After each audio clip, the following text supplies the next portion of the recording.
Hello and welcome, this is me again, Miko. And today I've got a special treat for all of you. We're going to talk about Postgres. Our guest today is Denis Magda, who's just finished writing a book. It's called Just Use Postgres. It's published by Manon, and it's quite interesting. So people either love Postgres or they hate it. For those who've never really used it, it's like this old piece of software. It's been around for forever, and it's not nearly as cool as any of the newer databases. For a lot of people, this is something they've used for a couple of decades, and it's their old and trusted Postgres.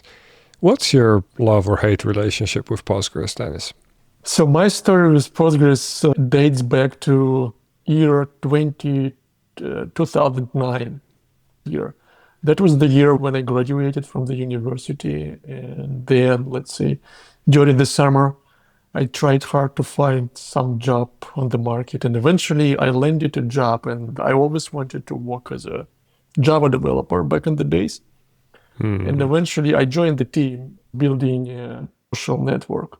So that year, 2008, was the time when Facebook was a big thing. And many companies around the world were trying to create their own social networks. They were trying to capitalize or replicate the success of that social network. And I was on that team, and they were building a custom social network for specific big clients. We used Java, and as a database, we selected Postgres. So that was my first database which I used professionally. The reason why we selected Postgres is our DBA team. They just fell in love with Postgres, but there were a few projects in the company who used that database because most of the teams in the company, they use MySQL. But those guys said, all right, guys, you need to use, you're just kicking off this new kind of fascinating project. Why don't you use Postgres? Just use Postgres. And we used Postgres. And in our very first deployment, we already had to run that Postgres in a sharded mode. We had a multi-node deployment, a multi-master deployment. Those days, we didn't have any sharding solution. We basically were reading engineering blogs, which were published by Facebook, and we were trying to build an architecture somehow similar to what they had. But the difference was that Facebook used MySQL, Facebook used PHP, we used Java, and we used Postgres. That was Postgres 9. A very old Postgres. It didn't have a bunch of contemporary capabilities which exist right now, but it was reliable. It served us well. And after, let's say, leaving that company and jumping on different projects, I always started using Postgres by default because this is how you get used to different technology. I used it first, and then I decided to use it for my next projects and at different companies. However, what happened to me, as you said in the beginning, Postgres is a very old, how old is it? 30 plus years old technology, database. And most of us, including myself, knew Postgres as a relational database, which needs to be used for transactional workloads. However, I changed that perception 4 or 5 years ago. I joined a company called Yugabyte. And the company builds, their primary product is Yugabyte DB, which is a distributed Postgres. They took the Postgres source code and they created a distributed version of the database. And I was paid to learn Postgres daily. I was obviously learning and talking about Yugabyte as of a distributed version of Postgres, but also I spent a lot of the time just figuring out how to use vanilla Postgres, what the vanilla open source Postgres is capable of. And I was surprised. I rediscovered Postgres for myself during those years because I saw Postgres, which natively supports JSON extremely well. I saw Postgres, which can do full text search. Also during those years, ChatGPT was launched, and many companies started using databases for the vector similarity search. And then obviously Postgres already had a solution, the pgvector extension. And the reason, that was my personal experience. This is how I rediscovered Postgres. But what I also kept noticing is, as part of my job, I had to talk to many developers and architects, sometimes online, sometimes I met them at different technical events and conferences. A conversation about Postgres, I would mention, yeah, you can do this with Postgres because Postgres, let's say, supports full text search, or Postgres does this. And they would look at me with their eyes wide open, asking, are you kidding me? No. And yeah, serious, Postgres can do that. And I had many of such conversations, and eventually I decided that probably I want to contribute back to the Postgres community, to this database, and I decided to write this book so that many more developers can see that Postgres can do much more than it used to do, like back in the days when we were building just transactional applications on it. So this is just a long introduction why this book was part of my to-do list. So you didn't choose the Postgres Live, the Postgres Live chose you, basically. Yeah, it's coincidence, I would say, but eventually I decided to pay back to Postgres because it served me well. It helped me also to learn a lot, and it helped me to build, I would say, good applications that can run in a performant way and reliably. Nice. Feels good to pay forward. So the question, to play a little bit of the devil's advocate for a second, I'm thinking about Emacs, how there's a plugin for everything and it can do everything, including coffee for you. Doesn't necessarily make it the best tool for the job. The fact that it can do that. How do you draw the line? Like all the things that you mentioned, and I think in the book you cover other things like geospatial, the embeddings, right? I think you mentioned JSON, full search, all of that stuff. How do you know that Postgres is the right tool for the job and this is the best tool for the job? So I would say that for me, there is a difference between the right tool and the best tool. Because Postgres is not if to list a few examples, as long as Postgres can store JSON and you can query those JSON objects, which makes it somehow comparable to document databases such as Mongo. It can also do full text search to some extent, and it also makes it comparable to Elasticsearch. Then it can do the vector similarity search, and you can compare it to Pinecone or other specialized vector databases. But Postgres is not a specialized full-text search database. It's not specialized document database. It's a general-purpose database. As a general-purpose database, it's quite good at doing many things, but it might have a lack of some of the capabilities when you need to go to some extremes in full text search or in the vector similarity search. And also personally, I'm not a believer of a single database or a single technology which will be able to handle all of the possible use cases and scenarios. In the database world, if it were possible, then Oracle would already create that one database that would be able to handle all of the scenarios. But that's not the case, because those who built the Oracle database, they understand that, okay, you have transactional workloads, you have analytical workloads, you have full text search, you have this. And for your planner, for the database engine, sometimes it's hard to figure out which execution plan to use. And the analytical workloads are different from transactional, etc., which means that it's hard to create one single database that will be the best at every use case, like transactional, full text search, or vectorized search, or analytical. But at the same time, like, how is it related to the book? How do I draw this line? The Just Use Postgres title, basically, it sounds provocative, but it doesn't mean that I'm fanatic. My mantra is, if you already use Postgres, if you're experienced in Postgres, if your team uses Postgres, and then you've got some new use case to handle, check first if your current database, such as Postgres, can handle it. If that's the case, you can do the POC, right? You can run a POC, just do your benchmark, do your homework. And if you see that, right, Postgres can handle this for me, then just use Postgres. And the benefit here will be that you do not need to introduce another database to your software stack, and you will have fewer components which you need to maintain and run in production environment. If during that POC or if during that analysis or review, you come to a conclusion that Postgres does not work for your use case, and it's better to use another specialized database, then go for it. So this is how I draw the line. Do the POC with Postgres. If Postgres might be the right tool or even the best tool for your use case, if that's not the case, then get another option. Because my point is that the fewer components in your system, the better. For sure. So more of a Swiss Army knife that might not be the perfect solution, but can cover a lot of ground quite well and can be applicable to a lot of use cases. Makes sense. What's the quality difference? I've got the core Postgres project, and a lot of the things you mentioned are actually plugins, right? Do they come from the same maintainers? Are they the same quality? Is there any hassle to get that off the ground? How does that work for anybody who, most people listening to this probably at least use Postgres as a relational database, but might not have explored too far off the beaten path. The extensions can be created by pretty much anyone. You have an idea, you have some experience in specific domain, you want to extend Postgres, go ahead and implement an extension. And you as an extension owner, you need to have some bar for the quality of what you provide, because there is no any standardized test or standardized suite which will check all of the Postgres extensions. So I will certify any extensions on the quality basis. So it's basically, if you are selecting an extension from a Postgres ecosystem, I would suggest you checking several options. First, is this extension still alive in a sense that you can see that people contribute to it, there are regular releases, and then just do your homework, check what people talk about this extension. It's highly likely if you find a lot of complaints about the extension, then probably that's not the way to go.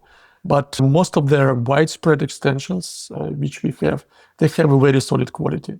If this extension is in active development and maintenance, then as with any open source project, or let's say there are some paid extensions, you can submit bug reports and then they will be releasing maintenance releases for you. Those are extensions, right? This is a separate story ecosystem of extensions, which is basically there might be multiple different companies. It can be different companies. There can be individual contributors who create those extensions. When it comes to the core Postgres engine, just the Postgres itself, which you download from the website, that one is developed by the core Postgres community, by people who call themselves Postgres hackers. This is a quite compact group of committers and contributors who just contribute to the core Postgres. And they definitely have very rigorous testing and process and the quality. And the quality of the core Postgres engine, I think, is good enough. It's not just good enough. It allows Postgres to be used and treated as an enterprise-grade database. Because there are several reasons which explain why Postgres is so popular these days. The first reason is the core Postgres itself. It's treated as an enterprise-grade database. There are some of the folks who run benchmarks against Postgres, major releases which are released annually, and they don't see regressions in terms of the performance. There are no any kind of big bugs which appeared suddenly in one of the major releases, because the core community group, they improved the database incrementally without any rush. And this is also that tells a lot about the database quality and reliability, because many companies, they migrate from Oracle to Postgres, and Oracle is like a standard in the enterprise world when it comes to the performance and when it comes to the quality reliability, and people are okay to switch from Oracle to Postgres. So this is the first one reason why Postgres is so popular. It's enterprise ready. The second one is community and open source. It's a true open source project, not just some open source project that has Apache 2.0 license on GitHub, because all those licenses can be changed. We saw this happening many times with big companies. Postgres, yeah, it's open source, but also it's community. It's not controlled by any big vendor and player. It's very diversified. People who contribute to Postgres, many of them are obviously employed by different companies, like big cloud vendors, small independent software companies. But there is no any majority seat in the community for any company which will let that company to control the destiny of the database. And the last reason is extensibility. That was one of the main design principles which were put in place 30 years ago. And because of that, right now the core Postgres community can develop the core database engine at their own pace, making sure that the database remains performant and reliable. But if you want to get something quickly to the world, you have the ecosystem of extensions. And those extensions, if just to answer your question, when it comes to the quality, depends on the extension. But many wide use extensions such as Timescale DB or Citus Data, which is used for sharding, or pgcron or pgpartment, those extensions are pretty much used by thousands of different projects, and their quality is top-notch. How do you think that happened? Going back to what you said about this being a pure open source project without a big company dragging it in a direction. There aren't that many projects that are like that. I can think of maybe Linux and a few others that are reasonably vendor neutral. Most of them have a massive company behind them pulling with its gravitational weight. How did Postgres pull it off? I don't know, actually. I'm not part of that core community group, but it's possible to read their hacker lists. They do not use GitHub pull requests for reviews. All of the reviews happen on the mailing list. Let's say that you contributed something, you have a patch, you need to send this patch in the mail thread. And this is where we discuss it. It's very conservative, but it has its benefits. Because this is how they control, let's say, the group size, and this is how they set the bar. If you want to contribute to Postgres, there is a steep learning curve, but also you need to follow our review process. We don't want some AI agents to flood our repository with some pull requests. And how it started, I will speculate. I will just share my opinion because I do stay in touch with many Postgres community members. I think that the model is quite close to Linux, because you mentioned Linux. But in Linux, we know that Linus Torvalds is the main gatekeeper who can decide on the future of any capability which goes to the Linux core. In Postgres, that's not the case. There is no one Linus Torvalds which decides about everything, who can just put a veto. But Postgres of the Berkeley University in California. And eventually, at some point, community of people started developing it further. It got commercialized. And somehow, let's say, they decided just, okay, we are going to run Postgres our own way.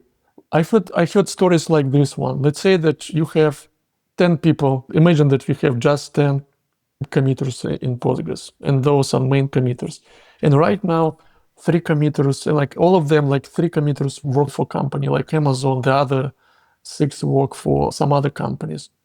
And then Amazon hires another 3 committers from this list. And right now, let's say in core Postgres community group, you have 6 committers out of 10 which work from Amazon. And I heard a story when situations like this one happen, the Postgres community internally will decide, right now we have too many individuals who work for Amazon. Now, basically, we'll take your rights. You will be demoted in your rights because Amazon as a company can get too much influence in the Postgres community. And then they basically adjust the structure somehow. I don't want to speculate here further, but this is how they just use different techniques and balances within the community to control the number of contributors working for different companies. Makes sense. Let's shift gears a little bit. When I was browsing through your book, I think the one use case that surprised me the most, I wasn't necessarily aware of, was the message queue. I think that might be a good example to discuss like how much you can achieve with Postgres and I guess an extension like this versus something like, I don't know, Kafka or a dedicated streaming solution like that. Can you give us like a sneak peek for everybody who wants to learn more to go grab your book, but like how far can you go with that? How good can you get it to be compared to, say, Kafka? I would say that if you need to implement some job queue where you have some publishers, you have some job that needs to be executed, you just add this job to your queue, and then someone else picks it up and executes. This is one good use case. Just, let's say, multiple publisher, just a bunch of subscribers, and one of the subscribers picks up your job and gets executed. The message queue, just basic message queue, is another use case. You have several components, they need to exchange messages, that's fine. You can use your database as a communication layer, why not? And technically, relational databases, all of them can be used to implement those scenarios when you need to implement a job queue or message queue. Why? You have just your tables, and in those tables, obviously, you can, every new job, every new task, every new message is just a new record in your table. And then, let's say, if this record is not processed, someone picks it up and does something with you. If that message is not read yet, the recipient of this message gets it and reads it and does something if it's necessary. In Postgres, technically, you can store all of those messages in tables. Then Postgres has the internal capability called partitioning, which allows you just to split your main, which the application works with, into small child tables. Those child tables technically need to be accessed directly by the application. This is how Postgres maintains them. With the partitioning, basically, if you have millions and dozens of millions of messages or some historical messages or tasks, some historical data or legacy data can be stored in some of the older partitions, and those older partitions will not be accessed when you're trying to get the latest data. So basically, this is good for the scalability, or to make sure that the performance of your message queue remains predictable. And lastly, there are some other internal capabilities which let subscribers or consumers get, let's say, messages or jobs which were not processed yet. So this is like in my book, I talk in the beginning how you can implement a sample message queue from scratch. And then obviously there are extensions which already do this for you. You just execute some of the functions and you get this job done. How far should you use? But even though Postgres can be used as for executing different jobs or as a message queue, it doesn't replace Kafka, because Kafka is not just a message queue. It's not just a job scheduler task. This is a streaming platform, and as a streaming platform, it has a little bit different architecture and different goals and use cases. When you have, let's say, a bunch of different publishers, then you can have a bunch of different consumers. All of those consumers, some of the consumers need to read the same messages. They have their own partitions, etc. In my case, I would probably use Postgres if you want to have just basic message queue or basic job scheduler. Then if you, let's say, if you have a scenario when you have some streaming platform where messages arrive at high, and then you need the same messages to be read and processed by different consumers, then I would definitely use Kafka, because if you want to support these scenarios when, let's say, a message arrives to Postgres, it needs to be read and processed by multiple consumers and reliably. You need to support some guarantees that will be harder to implement. You would need to implement it further. And plus Kafka, look at this, Kafka also supports a bunch of extensions. It supports different formats for all of those messages. You can replay the messages, right? You can go back into the history. There is so much it does as a streaming platform. So if you need a real streaming platform such as Kafka, then go for Kafka. If you want to use something basic like a message pops up, like message queue pops up, publisher, subscriber, or job scheduler, then take a look at Postgres. Probably that's all you need. Perfect. Is the book out already, or are we still waiting for the printed version? No, it's already out. It's already published. It was published, back in November 2025. Amazing. So for everybody, this is just Use Postgres from Manning. You can find it on manning.com, Amazon, and where else you're finding your books. For anybody who wants to follow you, Denis, where do they go? LinkedIn? Do you do Twitter? Yeah, we do have. You can find me on LinkedIn. You can find me on Twitter. I think we will be able to share my Twitter and LinkedIn handles in the description of the podcast. 100%. Denis, it's been a pleasure talking to you. Thanks so much for coming. Sure. Thank you.